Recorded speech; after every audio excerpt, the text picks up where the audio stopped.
What do you think Bloods are yapping about here?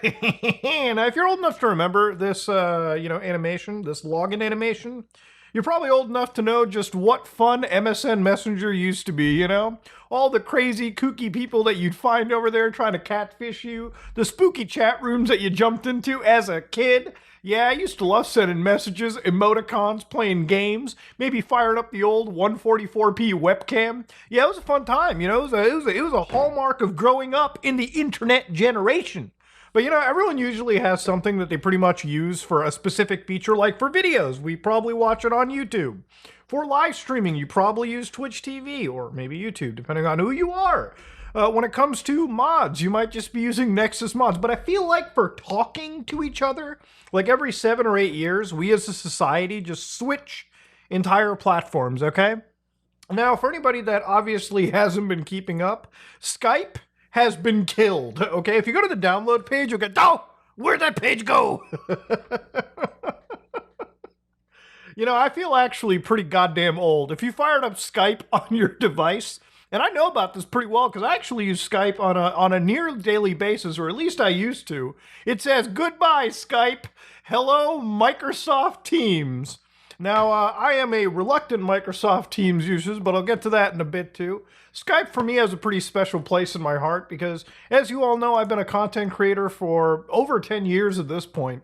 And one of the first platforms that I ever used to talk to with other content creators, and now who I would consider to be my lifelong friends, is actually Skype, okay? We all started off with a group chat in Skype. In fact, I remember being early on when I was reading creepypastas on this channel. There was one specific creepypasta group chat, and I'm sure maybe there's like a few of the other content creators in the creepypasta circle who may still choose to watch me, probably have like actual PTSD flashbacks to it as well. It used to be a place where communities of over 50 people were sitting together typing in the old Skype interface. In fact, it was basically where the first group chats between me and my friends on the internet where we were sharing stuff together, that is a very special point to me, okay? Skype, I think most content creators, most people in general probably have used throughout its history. And over 20 years after its inception, yes, we are in fact that old, Skype has actually been completely sunsetted. Now, if you go to the old good old Skype thing, they basically out of nowhere retired it somewhere in May 2025. So basically the entire thing is, at some point this month, we all kind of knew that Skype, which is basically on like life support, Microsoft would come in at some point and just pull the life support off without basically telling us. But March 2025, if you decided that you wanted to keep your Skype group chats and friends, God forbid, for whatever reason, you could merge them into Microsoft Teams, free with your Skype credentials. Now, I actually really did like Skype just to talk to people, not just family members or other people still to this day, because Skype actually used to pretty much work for me underneath Linux right under the box. And unfortunately, Microsoft Teams does not work underneath my Linux system, so I have to go through and utilize it entirely in a web browser. Not that that's necessarily the worst thing imaginable. I just unironically absolutely fucking hate Teams without a shadow of a doubt. You know, to give you an idea about how annoying Teams really is, you know, you have to really understand the concept of in-shitification. You know, I feel like sometimes when an app gets made, it's probably at its most perfect point. You probably don't really have to go developing something other than just maintaining it, right? So when I used to use Skype, I loved the fact that when it dropped, the call quality was unmatched. I mean, people sounded crystal clean. When you're talking about the impact it had on your system, honestly, I used to be playing some pretty heavy games and running my Skype group chats at the same time, and the game maybe lost a few frames here and there. It was just an application that worked well. And then, of course, when Microsoft introduced things after they ended up buying Skype for, I shit you not, about, I think it was $8.5 billion. Like, literally, back in the day, yes, it was, in fact, $8.5 billion. And you bet that they put it to use, too. Like, I remember when even the Xbox One dropped, they integrated Skype right into it, which I actually thought was a really cool feature at the time as well. You know, it was like a step above having, you know, the standard Xbox party chat. I mean, you could just go super cross-platform at this point. And, you know, speaking of things like cross-platform shit, one of the most important things, again, was utilizing it amongst different operating systems. So I didn't even just need to use Skype on Windows. I actually was the maybe 0.01% of users that was running the thing underneath Linux, okay? Especially when I like full-time switched over to the Linux operating system. So see it gone, there's an actual part of me that is genuinely a little bit sad that I lost this feature set. Now, to give you an idea, the reason why Skype is dead so much is that switch to Microsoft Teams, which, again, if you're somebody that works in the corporate space or you just work with people that don't use Discord like most of us online gaming normies, yeah, Microsoft Teams is a pretty well-used platform, and I unfortunately do have to use it for work, like just to communicate with other, coworkers, share stuff around. It's not something I enjoy necessarily using because, honestly, Microsoft Teams has like way too much overengineering in it. Honestly, in my opinion, I feel like in order to do the most simplest things possible, you have to go through like maybe 10 unnecessary steps. I feel like the death of any application like Skype, which used to be pretty popular pre-2017, is due to the fact that it just worked. Like you fire up this application, you click on somebody you want to talk to, and you just hit the dial button, and things work. Like, that's why I say, like, apps probably don't need to be over-engineered or enshittified, because if something just works, you should probably end up keeping it. But if you were somebody that even understood why Skype died in the first place and why all of us effectively use Discord, you have to understand that Microsoft as a company pretty much killed Skype, not just to switch over to Teams, but literally back in the day, I remember just around 2017, Microsoft started turning Skype into a social media network, okay?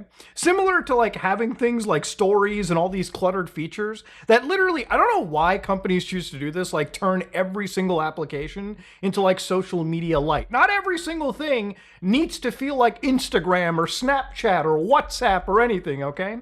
Motherfucker, if I am firing up Skype, it's probably to dial somebody else that I know. I'm not updating my Skype daily feed, nor am I posting a Skype story, okay? I would have to be an actual madman to interact with features. I don't even do that on regular social media services. In fact, I don't even log into regular social media to begin with. So the fact that Microsoft was implementing features like this was genuinely annoying. And that call quality I talked about earlier with Skype, a lot of that ended up dying as soon as they switched from peer-to-peer calling all the way over to using their actual cloud servers, which generally could be better integrations for other things. But the fact that, again, it's a system that actually broke features and actually degraded the reliability of calls, yeah, obviously these were like small little nails in the massive coffin that ended up being where Skype was actually put and buried today. And it's kind of crazy how I thought that Skype personally was going to survive like crazy, but they absolutely missed the entire opportunity during like the pandemic. When everyone was using like Zoom for crying out loud, I'm surprised that Microsoft didn't make Skype super simple and easy to use. Simply to capitalize on the massive market that existed there. It's one of the reasons why Zoom is still like one of the most used like communication platforms, especially for people that just want simple, easy, quick communications, right? But obviously for us gamers, it is kind of a sad thing to see Skype basically die, okay? Skype dying to me is kind of in a weird way, looking at things like Bonzi Buddy effectively die, right? Like it's like a pillar of the internet. Even if it's not the most popular pillar, sometimes Bonzi Buddy nowhere was close to Skype's popularity. But it's just something we all remember from like that Web 1.0 day that kind of magically still survived somewhere into like the current like, 20s that we live in.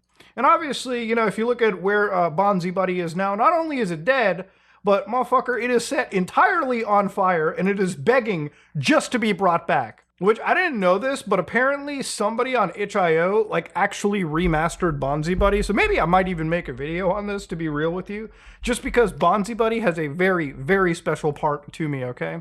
The fact that we even considered using this early form of computer aids to help assist us with using the internet is insanity. But it's also not too much different than like even what Microsoft was trying to do with like, a lot of its feature sets, a lot of its stuff like Skype. It's kind of crazy to think like one of the earliest forms of communications on the internet that like before Microsoft had bought Skype, I remember distinctly seeing my parents use like Microsoft Net Meeting, for instance, to communicate with family all the way back home. And it's kind of scary that how similar all of this stuff actually looks to each other, right? Like Skype, MSN Messenger, so on and so forth. But yeah, a lot of the reasons why Skype ended up failing, and I do distinctly remember somewhere around 2017 when Skype really got to like the point of enshittification. Me and my close friends, Kyle, Imaru, and all those guys, who I still talk to, we did like My Immortal readings together, for crying out loud, over Skype. That's how old this situation feels for me. Okay, like reading troll pastas together. I mean, this place is a very, very special place in my heart. When Skype enshittified, we moved over to, I believe it was like Curse or whatever, like Curse or Twitch Messenger, one of those applications. And we used that briefly for like a year until eventually, we were the old people at the time who were like, we'll start using this Discord stuff everyone knows about. And, I feel like Discord's kind of at that sweet spot where like it's a perfect communications platform where you can just call people, get really good call quality. You can make a quick server and utilize like community features without making like 100 group chats on Skype and basically neglecting every single one of them to die throughout the course of the years. Now, I feel like with Discord, even going forward, something similar could happen as it becomes a public company and it starts to hire executives from questionable corporations, okay? Like recently it came out that Discord apparently was replacing its current CEO, Jason Citron, with the former Activision Blizzard executive, Humam Sakhnini. Now, a lot of people kind of took this as, oh my God, are we going to have like microtransactions and hyper monetization into Discord? And honestly, I feel like it's way too early to tell. But, I feel like with communications platform, the moment you start getting enshittified and you start like changing what it's all about and you introduce pointless features, if you choose to do that, people will just look at lighter, communication platforms and just switch over to them. Look, at the end of the day, a communication platform just needs to be simple, lightweight, and let me talk to my friends around me. The moment you start over-engineering shit like this and increase the footprint that it takes on my system is the moment I immediately start looking at actual alternatives. And my friends start to do the same thing too. And it ain't that difficult to make a new account and just start calling somewhere else. But yeah, Skype is dead, ladies and gentlemen. It has passed on as a platform.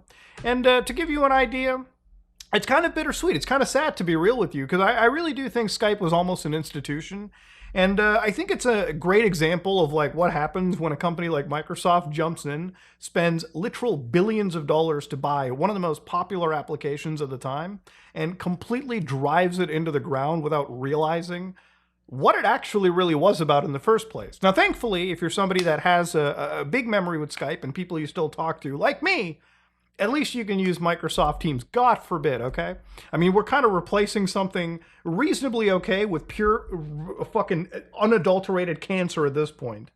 But yeah, ladies and gentlemen, Skype is dead, and I feel like I wanted to talk about it. It was it's kind of weird, It's kind of weird to grow up with something and just see it die. If I had a YouTube channel back when MSN Messenger died, probably would make a video about it too. But yeah, at some point down the road, literally like maybe when I'm in my 50s, I could probably live long enough to see like Xbox Live die or some other platform die or completely migrate to something else. But yeah, ladies and gentlemen, Skype is gone. If you like what you saw, please like, comment, and subscribe. Just like if you dislike it, I am out.